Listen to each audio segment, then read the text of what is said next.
This episode of Big Mood, Little Mood is brought to you by Cook Unity. Getting delivery is kind of like having a bad date. It happens late at night, and it's never on time. It's never as hot as you hoped, and it usually leaves you full of regret. Maybe it's time to break up with delivery and try something better. You could be inviting a different chef over every night with Cook Unity. With quality ingredients and hundreds of fresh, creative meals, you'll never have to resort to swiping again. You might even want to light candles. Sign up at cookunity.com/breakupwithdelivery and get 50% off your first week with the code BIGMOOD.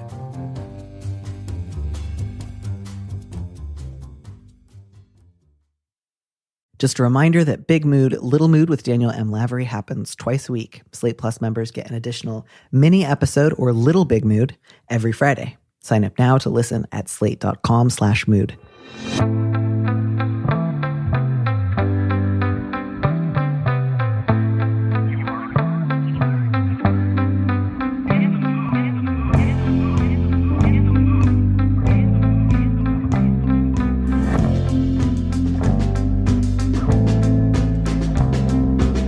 Hello and welcome back to Big Mood, Little Mood. I am your host, Danny M. Lavery, and with me in the studio this week is Kat Kinsman, the executive features editor at Food & Wine, author of High Anxiety, Life with a Bad Case of Nerves, and founder of Chefs with Issues, an ever-evolving project that addresses the mental health crisis in the hospitality industry. Kat, welcome to the show. Oh, Danny, I am so delighted to be here. I am so delighted. The last time you and I collaborated on anything, we produced a real fun article about the food at medieval times. And so I'm excited to see what we can do today. And I just want to say first, I love the story that you wrote, and I would love for everybody to go and see it, because who doesn't want to go to medieval times? And you were so gleeful about it. And this is the experience that I need as an adult. And I can't even imagine how you must have upped their bottom line from people needing to rush there immediately. I don't know about that. I mean, I don't know that I want to get in bed with corporate medieval times, but it is amazing to me how it's like, you know how at different stages of like embryonic development, humans will have like vestigial stages. They go like, there's a moment in embryonic development where you have like a tail.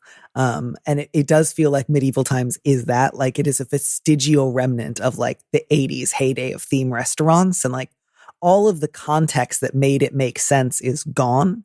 And all we have left is like some lore about like what dinner theater briefly evolved into before vanishing back into the millennia. But medieval times still stands.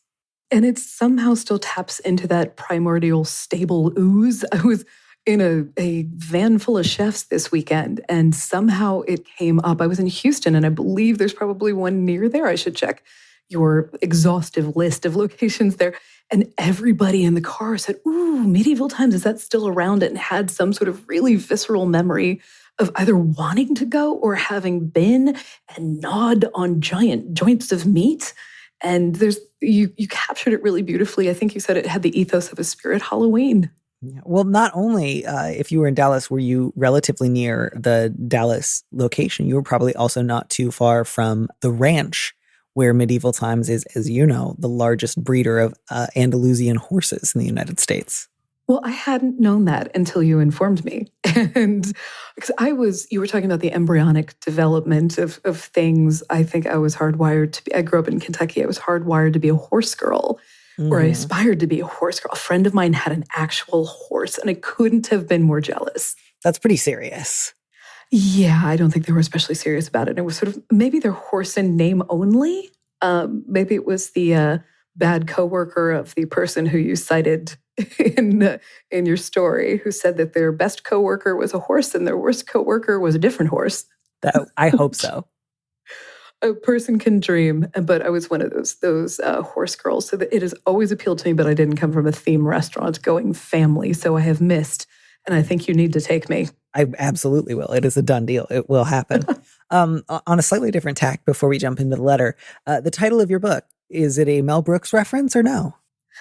It was. It came to me as I was brushing my teeth. I had just been out with my editor, and she said, start scheming on theirs and on the title. And I hadn't meant to write a book about anxiety. And she said, no, that's what you're doing. So that's what happened. I was brushing my teeth and I believe I spat out my toothpaste in a blast of insight and genius or something like that. And it just delighted me because I've always loved Mel Brooks.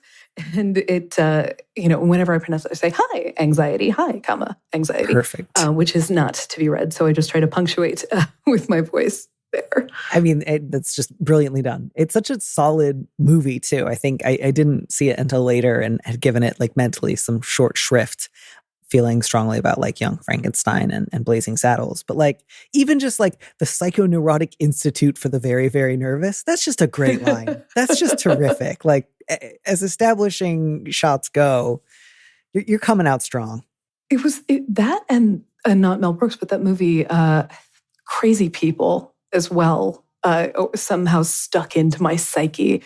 Was that Albert Brooks, maybe? Was that around the same time, late 70s? It was a bit It was a little later, right?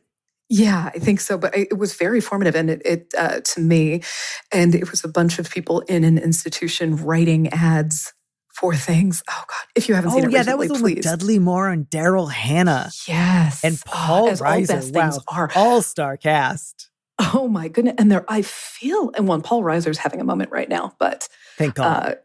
Yeah. Oh, yes. Yes. I used to think, what do you do with Paul Reiser? Now we all know. We make him profane. When I was a kid, like in the early 90s, he came out with like a couple of books right in a row, like Couplehood and then I think Parenthood. And it was just this like, it's charming, but it's like a pretty middle of the road, like gentle, mid-90s, Mad About You style, like riffs on parenthood. And I just read that book over and over again when I was like 11 years old. And I was just like, this is the funniest book I've ever read. I had the biggest crush on him. He's like on the cover. It's just him like resting his head against his hand, like wearing, I want to say like a turtleneck and a blazer. And I just was like, give me more of that, please. I'm going to confess something to you that I've never confessed to anyone, anywhere. Okay. It was in the early days of Amazon.com. I left a snide review about it because I was, a snotty art kid thinking, oh, this is so middle brow. This is so like something. And I forget exactly what I said, but it was so rude and it was so terrible. And I would never do that again. And I want to go back and apologize to Paul Reiser for me being snotty. These are like the stages of development, right? Like I was like 2 or 3 years younger. So I was like fixated. And then you were needing to differentiate yourself. This was just about the stages of development. You're doing great. Do we have a Reiser scale of development for people? We're going to at the end of the day. Okay, I will get us into it's Reiser. I will get us into the questions shortly, but now I'm trying to think, like, it feels like between like the late 70s and the early 90s, there was a real stretch of like mid-budget, like psychiatric humor movies. Like I think of like What About Bob, which I recently rewatched, and I think really just like holds up as like a pretty solid comedy. Do you remember that one? Is this one where the person hitched along to their therapist's farm or something like that? So it's Bill Murray and Richard Dreyfuss. But it's really like it's for Richard Dreyfuss because like his unbelievably like taut disintegration as like, I don't know if like you combined like Frasier with like a really gruff attack dog. That's what it feels like his performance is. And he's just spectacular in it. Was he called an analyst in it or a psychiatrist? But there was a particular boom time of this. You're correct. And we had Newhart on there, a classic of the genre. And it was, it was different language. It was different degrees of empathy going on at the time. And it was all the sort of butterfly nets and people running around on the lawn wearing white clothing kind of thing. Exactly. Yeah, no, it was fantastic. And I highly recommend that everybody listening go see it as soon as possible. But in the meantime, we should probably try to answer some questions rather than just recommend goofy jokes about mental health. Would you please read our first letter? Yes. Subjects. I do support your dreams. I just know you're going to fail. My partner is wonderful, and we have a smooth and joyful relationship.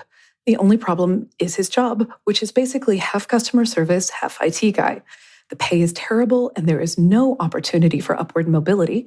This is partly because my partner never finished college due to overwhelming anxiety brought on by a truly traumatic event. He does not want to return to school. Ostensibly, my partner's dream is to become a computer programmer through self-study, and he studies constantly during his free time. This has been going on for 2.5 years now, but if I'm being brutally honest, he's not that good at it, and I don't think he will ever be good enough. I know how to program, and he's simply too slow, taking days to do what should have been done in hours or less. My partner has many other fabulous qualities and is by no means dull. He's just not a computer programmer. Recently, I've been getting frustrated when he wants to study instead of spending time with me. Should I support his dream, even though I know it will never come true? Being honest about his prospects seems cruel, but so too does letting him study his life away for a job that will never materialize. For what it's worth, we are both men, and I'm an engineer. Well, where do you want to start with this one? Well, to me, there is something that is jabbing out, and it's bright red and it's flashing, and it's the almost brushed by, never finished college due to overwhelming anxiety brought on by a truly traumatic event. I think that probably informs everything that comes before and after, wouldn't you say? Yeah, I was really curious about that one too. They don't say, like, he doesn't mention whether or not his partner sees a therapist or a psychiatrist or takes medication or does any sort of like anything to address his like serious anxiety aside from don't attend college anymore. But yeah, that strikes me as an extremely relevant question. Yeah, because if you are, okay, I don't want to do the steps to do this particular thing that has very concrete steps in a way that maybe other professions do not. There, you can have be a journeyman on, some other kind of job, or, have a job that doesn't involve, a huge amount of training, or there are other things that you can do by osmosis or volunteer, all these things. This one in particular is hinged on knowing very, very particular textbook things. Mm-hmm. And it would seem to me that it would be to return to school. So, and it seems to be that, this person, if they are wanting to do this thing and is unwilling to take the steps, do they really want to do it? The letter writer said it's their dream, but is it really a dream, or is it their way of attempting to, emulate what their partner does, or have some sort of way forward without actually having to commit to it in a way that would involve school? It just feels like there are a lot of factors. And also I want to note, when you're bad at something, you know it. You feel it. Well, that's part of why I was so curious to try to figure out whether the partner in question is getting any kind of like additional help with his anxiety. Because there are also ways that I could imagine this sort of like obsessive studying and taking a really long time to complete tasks might be in some way. And again, like, I don't want to say like, obviously he's just doing this so that he can like self-soothe by like coding slowly or whatever. And my apologies if coding isn't the same as programming. I don't know the difference and I don't wish to know. But, one of the things that I do think can be true is like, the hallmark of incompetence is the ability to recognize itself. So I do think it's possible if he's never worked in this field, it doesn't sound like he knows anyone in this field. It doesn't sound like he's got like a mentor or is like trying to benchmark his progress.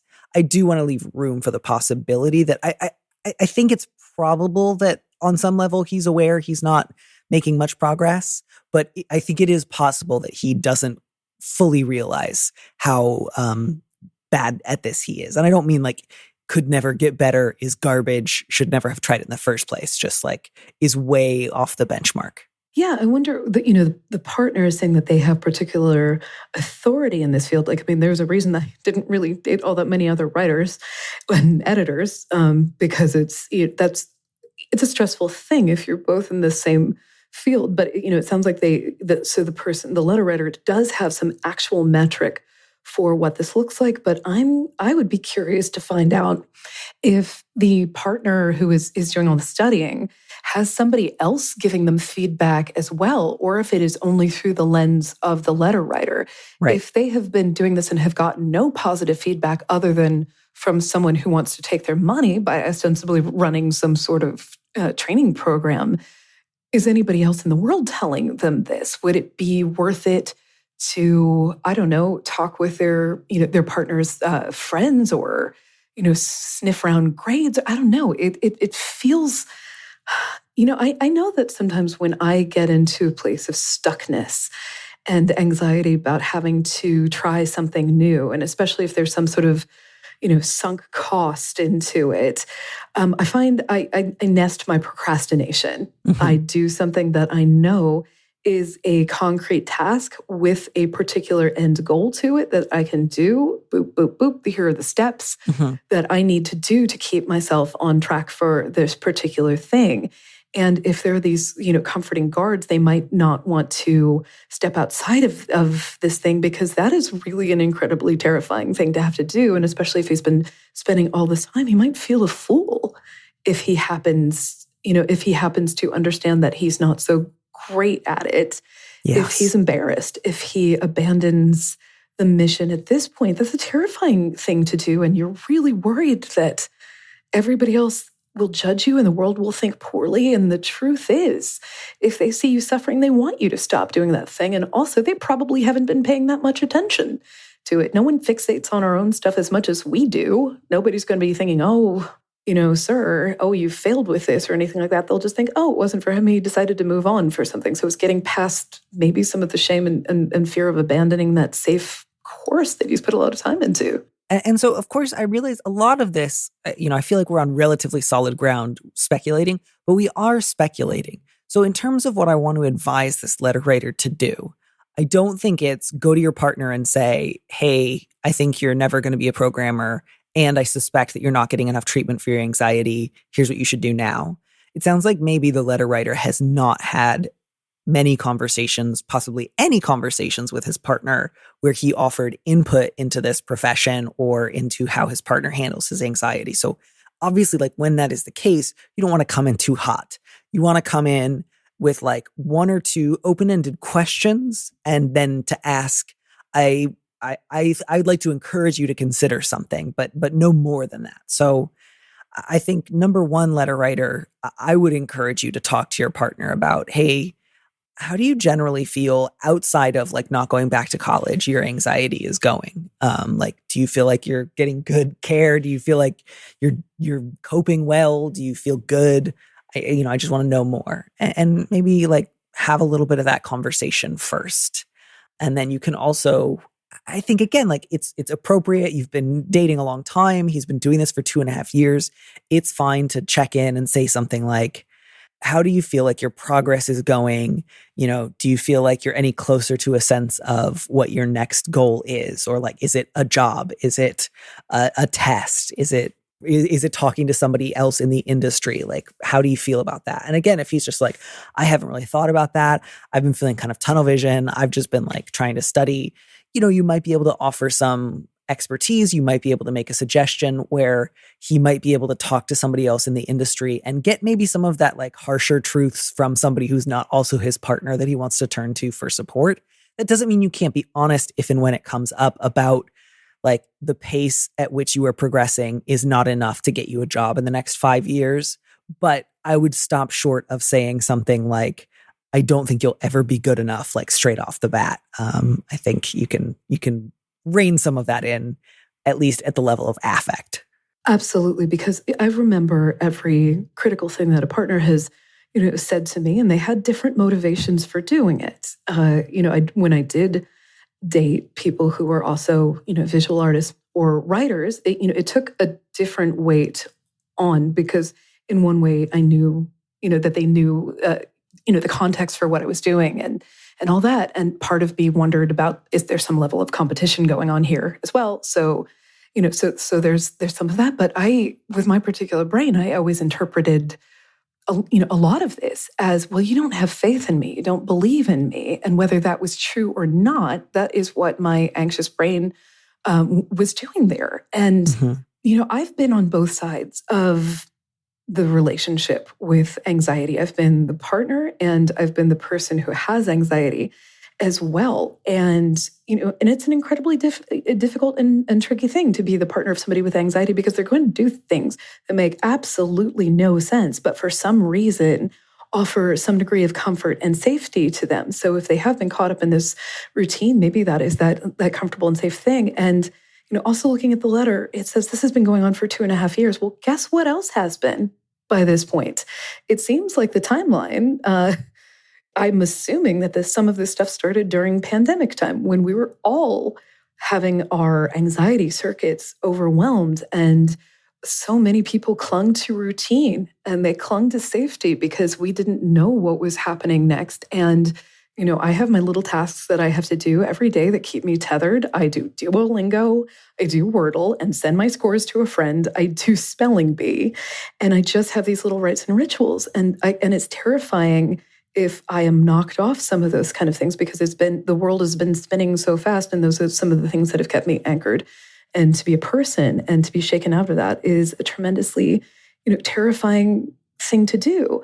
And if this is school specific, I would want to know, did something, happen, with school at the beginning of the pandemic to make this happen? And, I have such empathy for the irrationality of anxious people and what needs to be done to be safe. But I feel like if you're, this falls into a couple different buckets, but if you are saying to your partner who has anxiety, it's hard work being an anxious person because you feel so embarrassed by it, or at least I always felt, started talking about it really loudly, was always incredibly embarrassed by it because I couldn't do things that normal people did. Leave my house, or, sometimes, just things that people might take as commonplace. I just couldn't do them. And it's mortifying when somebody calls you on that, when they see that, I've scratched open my thumb, or that I'm late because I couldn't leave the house because of panic. Is absolutely mortifying. So when they do talk to their partner about it, they have to make them feel as safe as possible and, front load it with, I believe in you. I believe in you. I love you. Nothing is going to change my love of you. This thing doesn't necessarily seem to be making you happy. What are the things that are making you happy that you would like to explore? How can I help you and empower you? Yeah. And I feel like to that end, the question of your partner has a terrible job with no opportunity for upward mobility might also be useful to talk about other just jobs that he might want to try to apply for that are something in between stay at this awful job until someday when I'm a good programmer, which might be years and years if it ever happens, because that just feels really interminable. And then I feel like I've kind of missed the biggest question, which the letter writer mentioned towards the end, which was, I've been getting frustrated when he wants to study instead of spending time with me. And I think that's what had led me kind of in the direction of anxiousness. Because again, if your boyfriend is at all aware that he's not up to snuff and he's spending more and more and more time flailing to the detriment of the time you two spend together, it's possible that on some level he is doing this as an anxiogenic cycle of I need to do this more. I need to do this more. It's becoming a little compulsive. And I don't know for sure that that's the case.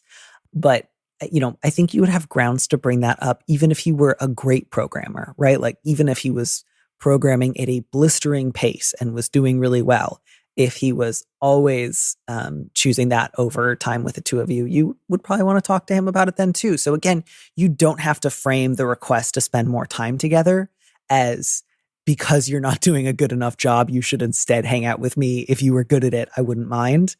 So keep that one really, I think, separate from the other stuff about how he feels about his overall progress. I think to just also say I would love to spend more time together. I feel frustrated that I don't see you as much as I used to.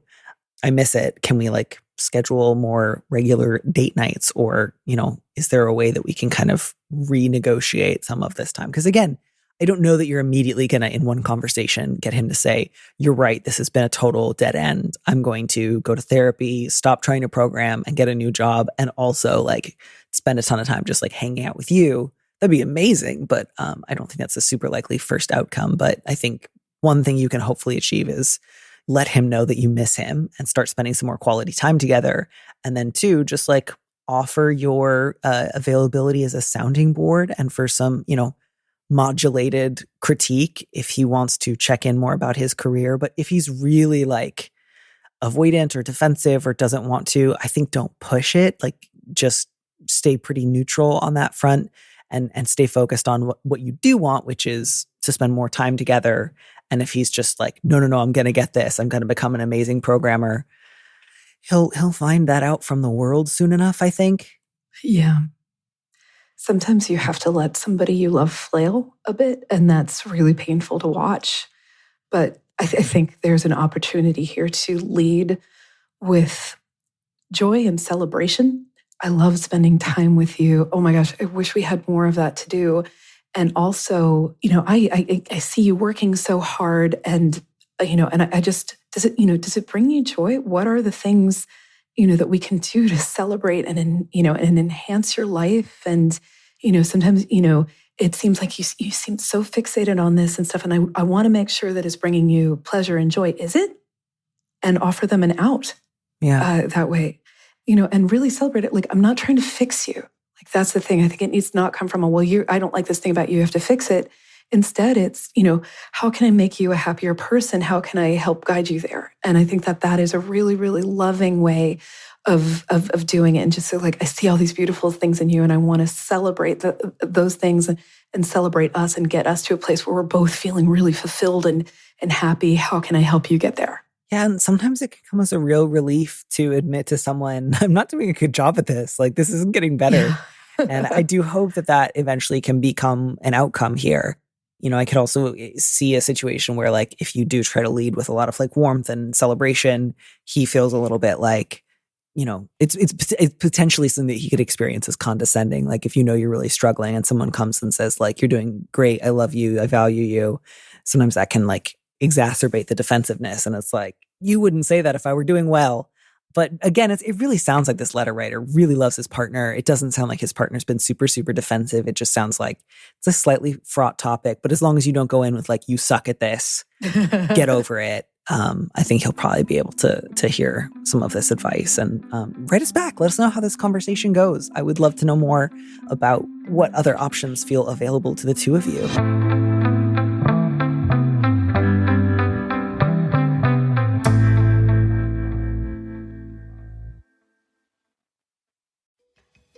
Big Mood, Little Mood is brought to you by Progressive.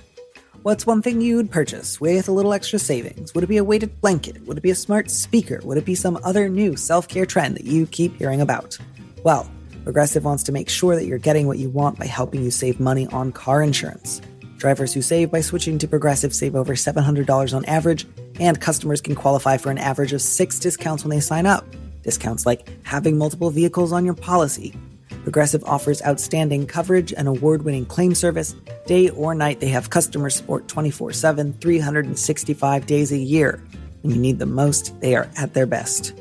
A little off your rate each month goes a long way. Get a quote today at Progressive.com and see why 4 out of 5 new auto customers recommend Progressive. Progressive Casualty Insurance Company and Affiliates. National annual average insurance savings by new customers surveyed who saved with Progressive between June 2020 and May 2021. Potential savings will vary, discounts vary, and are not available in all states and situations.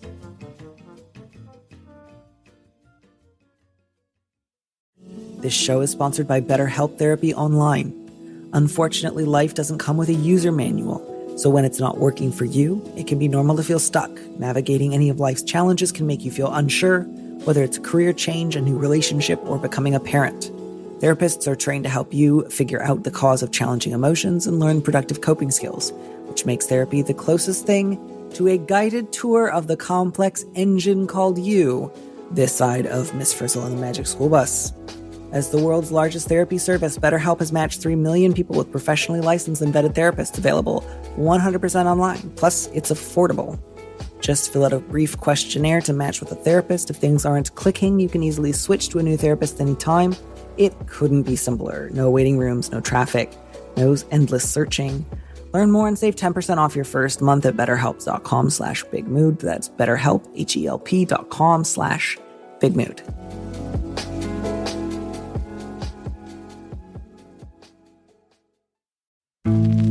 Hey everyone, Phil here, the producer of Big Mood, Little Mood, and I want to tell you about actress, singer, entrepreneur, and my favorite Virgo, Keke Palmer.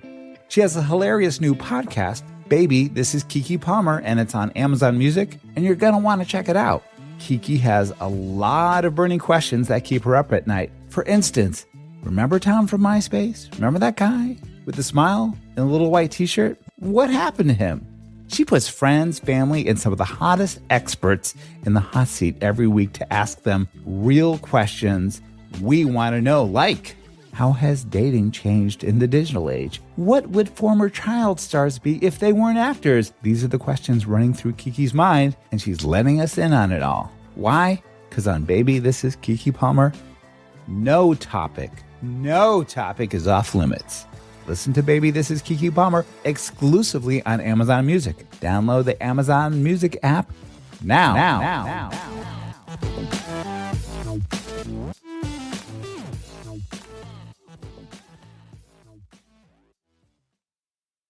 And I think with that, I will move on to our second letter. Sorry to bark laughter, but this one's really just like, this one's tricky. So this one's a little heavy.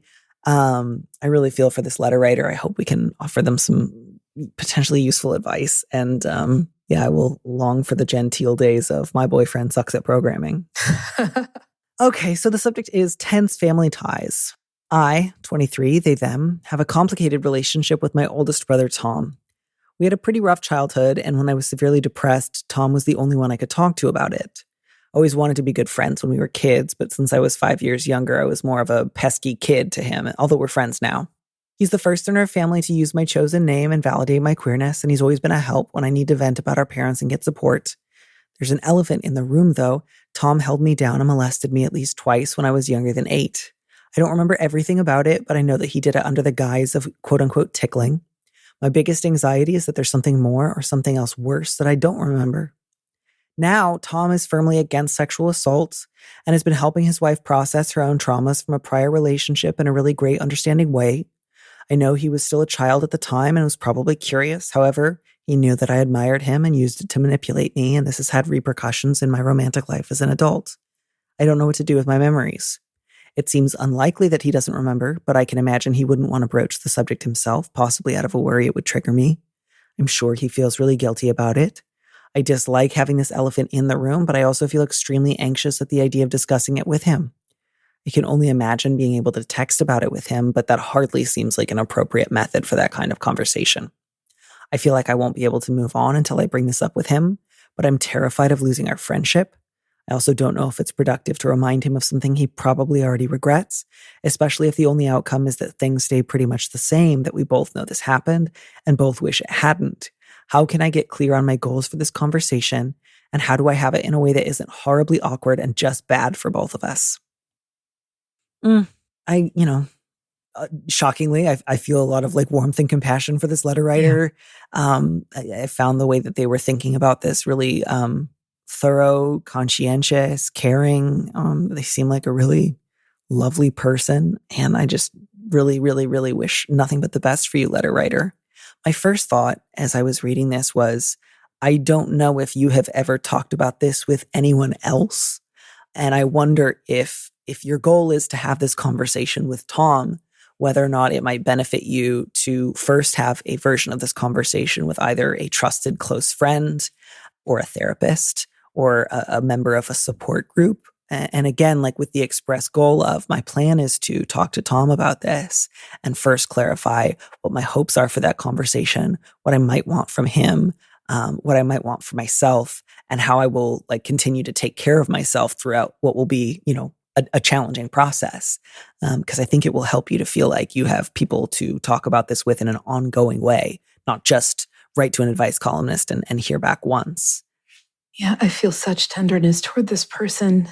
My goodness. And and letter writer, I want the best and safest and kindest and gentlest full blanket for you to be safe. I'm so sorry that you had to grow up in this family dynamic and have this weighing on you for such a long time. Please know you're not alone, and so many people are here to embrace you, and you've shared this with us, and I'm so grateful because I hope you can let down the burden some of having to live with this, because it seems from all of this, and you seem like such a kind and compassionate person, and it feels like you've been bearing the weight for a lot of people, like for yourself and for Tom and maybe for other members of your family. And that is kind and generous of you to do it. And I also know that trauma bonding, with somebody who you grew up with is a really incredibly powerful and validating thing in so many ways. I come from a family where there wasn't this, but there was mental illness and various other things. And I jokingly refer to my sister as the other witness because she is the only other person on earth who knows exactly how it is. And I know that I've said things to her. I just remember her validating me. I said, was, such and such, situation, as bad as I thought. And she said, yes. And just hearing that changed everything for me so I understand what it's like to have somebody who understands the circumstances of painful things that have happened in your family. And I also know that for my sister and me, we developed in opposition because we did not get along growing up whatsoever, and fused much later in life because I was able to look back and say, well, we were both just trying to survive a difficult situation. In a lot of ways, many things were good, but some things were incredibly painful. And we each found ways to cope and do that. And we all find different ways to do that. And, I'm seeing a lot of in here, you saying, well, I know he must remember. I know he, must have all of these kind of things, a coping mechanism. You can't count on the fact that he does, because again, I read that similarly. Yeah, because you don't know, because minds are these beautiful, elastic, ever-changing things that adapt in response to, in the same way that our bodies get scars in places that have been, shredded and scraped and opened up, and they get tougher when the skin grows back. The mind adapts in those particular kinds of ways. So you can't take for granted that he remembers things the same way that you did. My instinct here is, I know you don't want to lose this relationship right now, make anybody feel awkward, but you have to take care of yourself with this. And I think that has to be done separately from him right now. And if you have not talked to a therapist, especially one who is trauma-informed and deals with sexual assault, it's definitely time to do that. And there are so many free and no-cost resources out there that you can go to, and healing groups too, to help you validate what your trauma is here. But I would encourage you to leave him out of the equation, at least for a moment. Even if you have to go dark on him, it sounds like you're very concerned about his feelings and upsetting him. When this thing, no matter his motivations, no matter if he was young and experimenting, no matter whatever, it still happened to you. Mm-hmm. It still happened to you, and it is real. And even if it's just kids can wound each other so deeply and traumatically for the rest of their lives. And I think for right now, you have to risk the radio silence from him and just concentrate on some of your own healing before you can get to a place where this conversation can even be had with him. And I would even possibly suggest having, a counselor, a mediator, somebody else like that, in the room, so you're both heard in the way that you want to. And so you don't go to a place of trying to just automatically making him feel better about what happened. So I would start with that. Yeah. Yeah, I really understand why this letter writer feels anxious. On top of all of what we've already discussed, they also mentioned that Tom is the only member of their family who uses their chosen name and was the first to validate their queerness, and that he's often been a source of support when the letter writer needs to vent about their parents. So there's also that real sense of like, our present relationship now is maybe one of the only ones within our family that feels like relatively okay for me. And I'm really afraid that if I test that and that changes, that I won't have anyone within my family. And I get that, I really do. And that's part of why I really want to encourage reaching out for support among your peers. Finding a trauma-informed therapist will go some way towards making that step a little bit easier. Because again, I also hope, letter writer, that you're able to have this conversation at some point, that Tom is able to listen to you, that Tom is able to offer meaningful, ongoing amends, and reckon with, the abuse that he committed against you, which is not, I really get that you want to try to put this in context and focus on like how this only happened a few times and how you were both young. And I'm not trying to take that away from you at all, but for him to really reckon with, he still did that. And that it wouldn't just be something that would go away with, wow, I'm really sorry. Thanks for telling me. We're great now. That it'll take a little longer than that. And I agree, Kat, what you were saying, like, I think that the person you've described sounds like a pretty empathetic, caring person. But I think there's also that sort of, it's almost like you're trying to talk yourself out of doing it because it's like, I know he remembers. I know he feels bad. If we talk about it, it'll just be the exact same as it is now where we both remember and we both feel the same way about it. Therefore, maybe I don't have to. When I think, of course, the reason that you have been thinking about having this conversation with him is because you wonder, does he remember? And if he does remember, does he remember it the way I remember it? And would he admit it if I asked him? And would he get defensive or avoidant or lie if I asked him? That's, I think, the fear, which is I have this good brother right now, but if I ever mention the fact that he molested me when we were children, he will stop being my good brother and I will have no good relatives left. And it will be just me, 23, with nobody.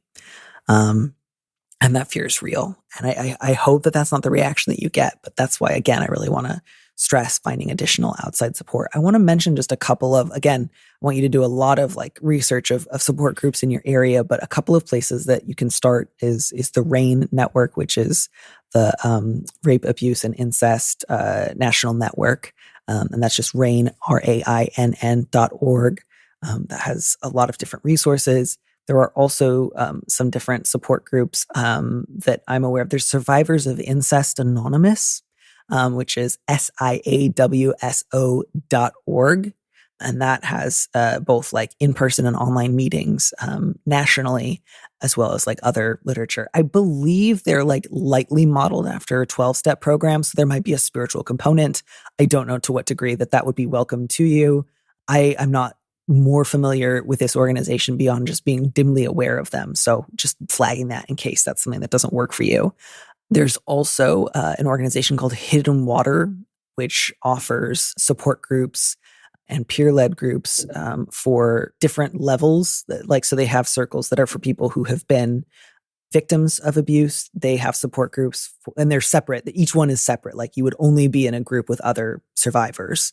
They have separate groups sometimes for family members of someone who has been harmed or somebody else who has molested or abused somebody else. And they also have separate circles for people who have abused or molested people and who want to change. Again, those are distinct groups. You would never be placed in groups with anybody outside of your individual cohort. But since you mentioned like what might be something that could happen as a result of this conversation, you might look into this organization or other similar organizations, and you might want, and Tom might want, to get specific help for himself. And again, none of those are like a personal endorsement in terms of like, I think you should follow one or the other. Those are just some of the organizations that I'm generally aware of and would recommend checking out. And if you see them and you're just like, oh, I don't share these values, or this doesn't look right for me, keep looking by all means, but find a support group that you can do business with. And just think ahead too, as you plan for this conversation. What could Tom say that I would need to pause the conversation and say, let's check in again another time? What could Tom say that would make me say, I need you to stop talking? What would be the worst reaction that he could have? What would be the best reaction that he could have? And also, I hope, remind yourself that you don't necessarily have to come up with a comprehensive plan of rehabilitation for him. Like, you want to share with him the way that he hurt you and the way that had repercussions in your adult life.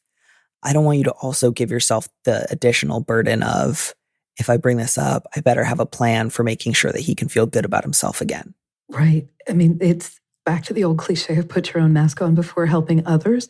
It is not your job. I was raised hardcore Catholic, so this is hard for me to say, but it is not your job to make somebody who hurt you feel better. That is not on you. You are allowed to be hurt. And it's so scary to get to that place, to allow yourself anger and upset. And that can be a really, really hard time. Some people have no problem with that, and I want whatever they're having because, I was always turn the other cheek. How do I mollify this person? how do I keep everybody from getting upset or awkwardness? And you brought up the word awkward. So I mostly when I speak about mental health, a lot of it is for chefs and for the restaurant industry. But I give a talk called "An Awkward Conversation Will Not Kill You." It can raise a whole lot of things, but awkwardness is okay. It's really a beautiful thing in so many ways, because it might make you feel like absolute hell in the moment, but what it does is crack open some hidden places that now can heal. There can be some light in there. There can be some healing, and we just have to. We've been trained as a society to think like, oh, the worst thing that I can do is make somebody else feel awkward or feel bad. Like, some people should feel bad, like, honestly. And I know that you have compassion because your brother had a rough childhood as well, but it's not your job to have to then tamp down everything that you were feeling.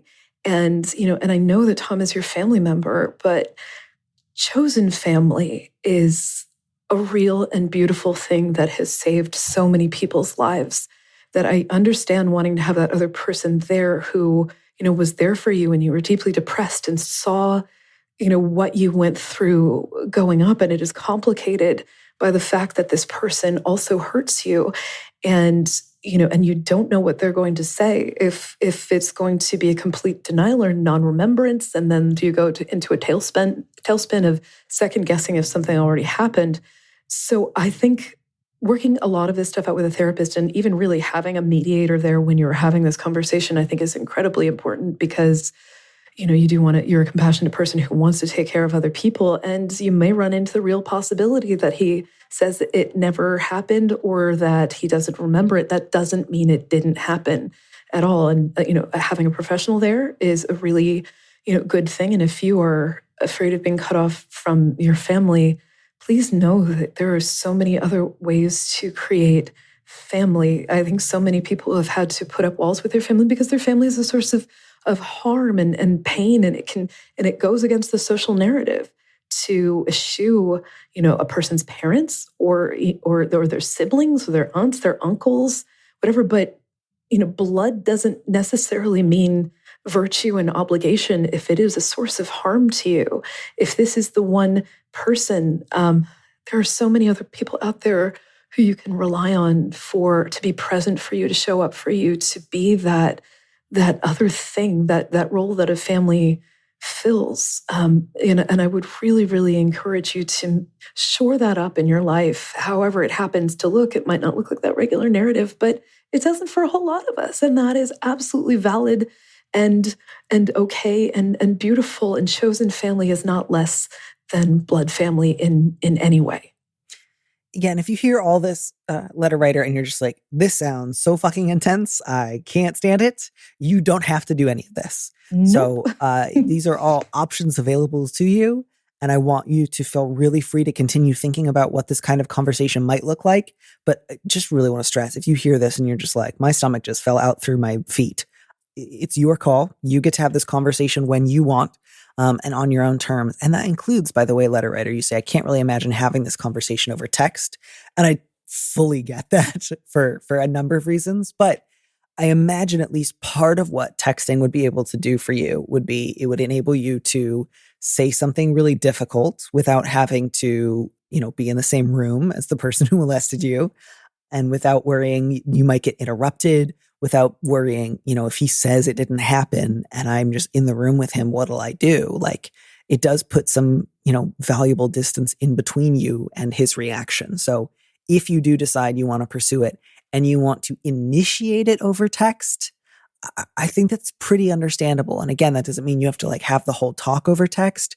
But if you want to name the subject and ask about his willingness to meet with you and discuss it, and you would like to start it over text, you can. And you can also do it while acknowledging, I realize it's difficult to discuss over text, but I really needed this distance in order to ask you. That would make a lot of sense. That's okay. That's allowed. Again, you didn't, not to be flippant, but you didn't ask to get molested. You get to decide how to talk about getting molested as an adult in ways that work for you. I really want you to think of it in those terms. I didn't ask to get molested. If I want to talk about it now, it's going to be on my terms. Right. That's a pretty reasonable ask, I think. I also think it might be good, like, script it for yourself. Write a script. Yeah. Think run it past that therapist, run it past that support group, write multiple drafts. Yeah, and even just the act of writing can be so tremendously healing because it's so validating to have it down on paper. Write it longhand. Get yourself away from your phone, every other electronic device or something like that. Go sit somewhere with a notebook and a pen and vomit. You can burn those pages if you want to, and that can be highly symbolic. You can feed them to the ducks. I don't know, whatever it is you do. And even just that kind of catharsis to get a timeline in your mind or just say all the things without worry of actually, having to say it to that person, that can be a really, really powerful thing. I mean, right now I'm finishing up reading Chanel Miller's memoir, and it was the woman who some years ago didn't get the appropriate amount of justice when she had been sexually assaulted by the Stanford swimmer. And she wrote a victim impact statement it went viral. It is so powerful. But she was talking about going through and just committing it to paper, because paper is only a certain degree, or maybe she was typing it, I don't know. But paper is only a certain degree of commitment. But it is that thing that sort of, that loosens the jar lid as needed. And then you can do with it what you want. And you can carry it in your pocket. You can, set it on fire. You can flush it. You can do whatever. But you showed up for yourself and you were your own witness in that moment. And that is a really powerful thing that allows you to, have some sort of comfort and vent there. So I might just say, like, what's the, imagine that conversation, or just imagine what you want to say and write it down. Yeah.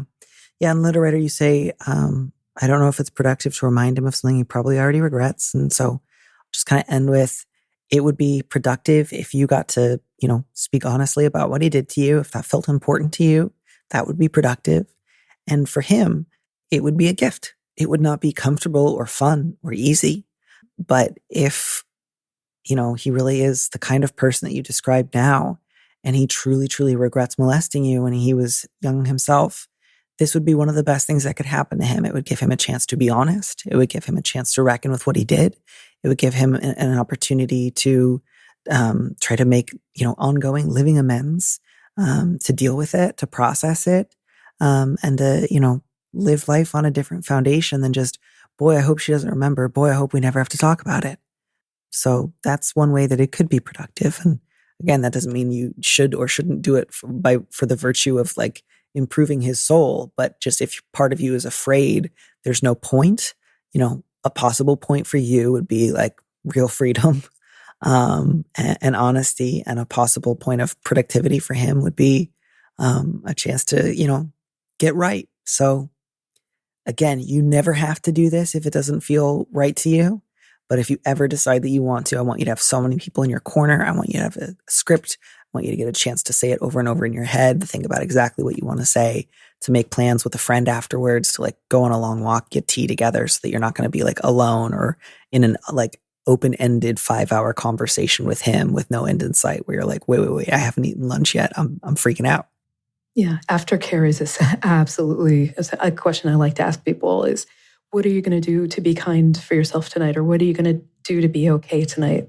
Yeah. Or even just like, what's your out? And I usually try to apply this to all kinds of difficult conversations, not just on this scale, but even like something like a breakup. Like you need to have somebody who's going to text you an hour in so that you do not end up having one of those 8-hour breakups that take all day and you lose like half your body weight through tears. I did that once in college, and I really wish that in retrospect I had a plan. Because if you don't have an out plan for an awkward conversation, you just never are going to work up the courage to be like, okay, I leave now. Yes. Well, Kat, I think we have solved all of the world's problems for the day. I'm proud of us. I'm proud of us too. Thank you again for helping me advise the people today, and have a fabulous rest of your day. Thank you. You as well.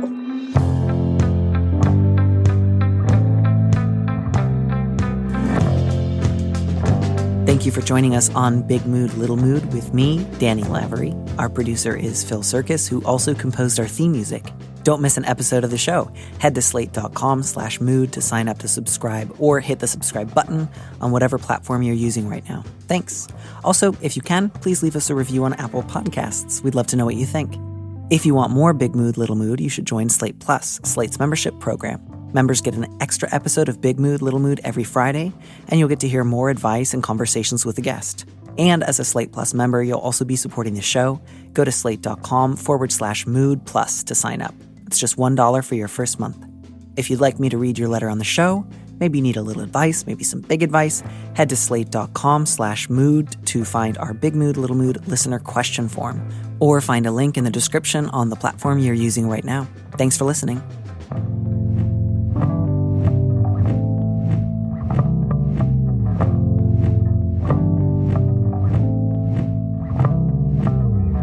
And here's a preview of our Slate Plus episode coming this Friday.